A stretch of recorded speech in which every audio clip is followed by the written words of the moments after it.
So the launch of this new party taking place without the blessing of the mother body. Here at the NUMSA's, or the launch of the Socialist Revolutionary Workers Party, mostly driven by NUMSA, and we do know that this has been 5 years in the making. The first decision to break away from the ANC and stop endorsing them was taken in 2013 by NUMSA, and since then they've decided to form the Workers' Party in South Africa. They've also contributed to much of the formation of SAFTU, but today we have the first pre-launch of the Socialist Revolutionary Workers Party. I am joined by the national convener, Mr. Ivan Jim. He's also the General Secretary of NUMSA, and he's just here to provide some clarity into exactly how far along they are in the preparations to launch the party and whether we would see the party contesting in the elections. Mr. Jim, how big is your party at the moment and how many structures do you have across the country? Well, I must say that the party is growing very fast, and we have got presence in all 9 provinces, and we are here to basically do an assessment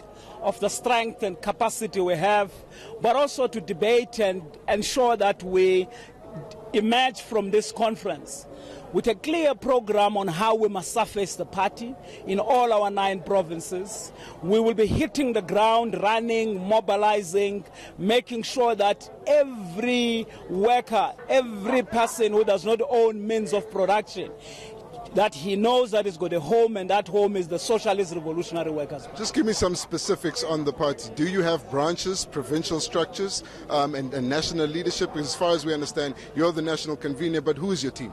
Well, we got a very sizable number of the national leadership, and we got branches all over the country. There's units, there's branches, and I'm saying here today we'll be receiving all that detail, and we will be explaining which regions, taking stock of regions that are lacking behind, and we will consolidate and emerge here with a very concrete program to move forward. What about support outside of the political party? We've seen SAFTU saying that they can't formally endorse you as a political party because they've taken a decision to be apolitical.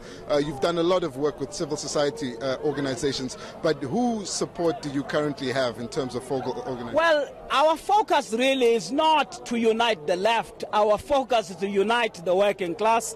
The members who are here are members who've come from all walks of life in various working class formations, in civil society, in SAFTU. They have joined the party. We not have a focus on leaders of various NGOs, and including SAFTU leadership. Those leaders of SAFTU who belong to SRWP, they joined the SRWP voluntarily, because we're very clear that our focus is to unite the working class. Will the SRWP be contesting the elections next year? Have you registered with the IEC? We are a party that is registered. We are eligible to contest elections, and the posture as leadership nationally we're taking is that it is a communist perspective, that we are not against elections, but we understand elections as a tactics. Even if, for instance, this conference and the launching Congress early January so decide that we must contest elections, we will contest election. Whatever seats we will achieve, they will not themselves solve the problems of the working class, but we will use those seats to basically expose the limit of the bourgeois state. So we're very clear we are not against elections, and the likelihood is that we will emerge here with a clear decision that we must contest the election. Right, so say you receive that mandate to contest the election. The obvious question is, what happens to your leadership position in NUMSA as the General Secretary? You're currently the national convener. I have been an activist for the rest of my life. If you were to know, I've led NUMSA for years. I was the provincial Deputy Secretary of the SACP. I led the ANC at the regional level for many years, and therefore there's no contradiction for me to hold a position in continuing to do my work in NUMSA, where I'm employed, and to continue to be an active leader in the SRWP. One of the other big questions here is exactly how much does it cost to get a party like this going? We know that NUMSA took a decision 5 years ago already to move towards a workers' party, and you funded a lot of this workers' party yourself. but how much have you actually spent on it, and do you have any other alternative funding sources? I'm very happy to tell you and to tell the public that we have actually, out of our own creativity, out of the influence of NUMSA globally, I mean, you would know that we have been running international schools. We got a school where we train cadres globally because we believe that you can't build socialism in one country. We are where we are, and the resources that we have are as a result of our collective fundraising. We are not taking money of workers who belong to NUMSA to grow and to fund this particular party. And I can tell you that one of the strongest resolutions that we are going to discuss here is that comrades, activists must actually commit to pay debit order, because this is a party for socialism. There are no capitalists that are going to fund us, and we know that there's a law that says we need to be transparent and everything else. The victims of that law, it will be a party like ourselves that want to overthrow capitalism, struggling for socialism. Therefore, the future of this party is in the hands of the workers. As NUMSA, as a union, you've spent the last 5 to 4 years building SAFTU, now building the SRWP. What about the actual work of the union, and are your members not dissatisfied at how much time has been spent on building these other two organizations while the union still has to do its work? Well, I must say that I have worked tirelessly this year in servicing NUMSA as an organization, but also with my spare time that I have, I spend that time doing activism in the SRWP. This is both an attitude of mind and a way of life. That's how I grew up. For the rest of my life, I have been an activist. I can promise NUMSA members, they must actually keep all of us accountable, and there is a clear resolve that quality service will not be compromised to members as a result of the party.